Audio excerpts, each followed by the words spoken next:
In 1952, a group of army officers known as the Free Officers overthrew Egypt's British-backed monarchy, setting off a transformation that reshaped anti-colonial politics across Africa and the Middle East. Before 1952, less than 1% of Egypt's population owned over a third of all arable land. A small class of feudal landowners and foreign investors controlled the country's wealth, while millions of rural peasants lived in poverty. Gamal Abdel Nasser did not start as a Marxist. His primary goal was sovereign independence from British imperialism. Within months of taking power, the new regime passed the Agrarian Reform Law of 1952. This policy capped individual land ownership at 200 acres, seized excess land from wealthy elites, and redistributed it to smallholder peasants. These land reforms broke the political power of the old ruling class. They established state-managed agricultural cooperatives, set minimum wages for farm workers, and guaranteed tenant rights. Economic redistribution became the core strategy for national liberation. In July 1956, after the United States and World Bank withdrew funding for the Aswan High Dam project, Nasser nationalized the Suez Canal Company. Revenue from the canal went directly into funding Egyptian infrastructure, rather than foreign shareholders in London and Paris. Britain, France, and Israel invaded Egypt in response. While Egypt suffered military setbacks, the diplomatic and political outcome forced the invaders to withdraw. Nasser emerged as a hero of the anti-imperialist movement. By the early 1960s, Nasser expanded nationalization across the entire economy. The July decrees of 1961 nationalized banks, insurance companies, heavy manufacturing, and shipping lines.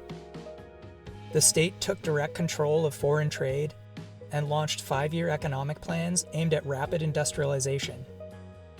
The state guaranteed public sector jobs for university graduates, made education free at all levels, expanded healthcare, and subsidized basic food staples like bread and sugar.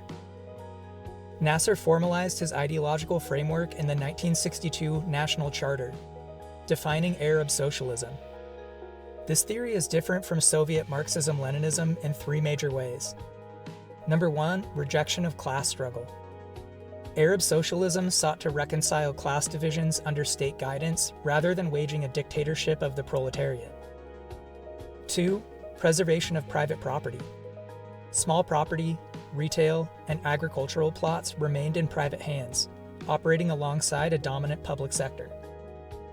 And number 3, cultural and religious framing. Nasser explicitly rejected Marxist philosophical materialism, positioning Arab socialism as compatible with Islamic values and Arab identity.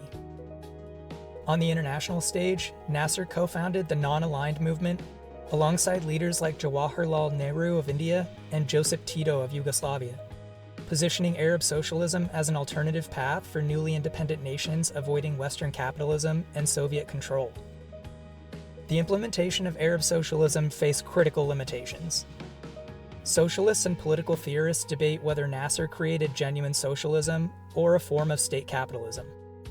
Production shifted from private capitalists to state bureaucrats, but workers did not gain real ownership or democratic control of their workplace.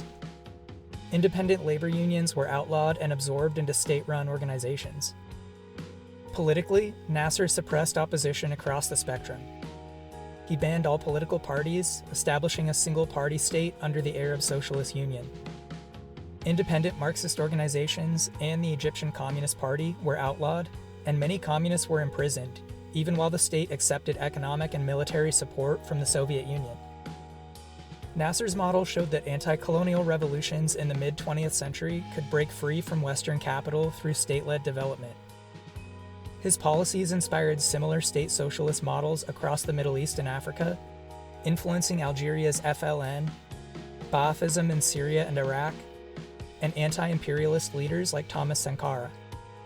Arab socialism demonstrated both the capacity of state power to lift millions out of poverty and the structural limitations of attempting social transformation without democratic worker control.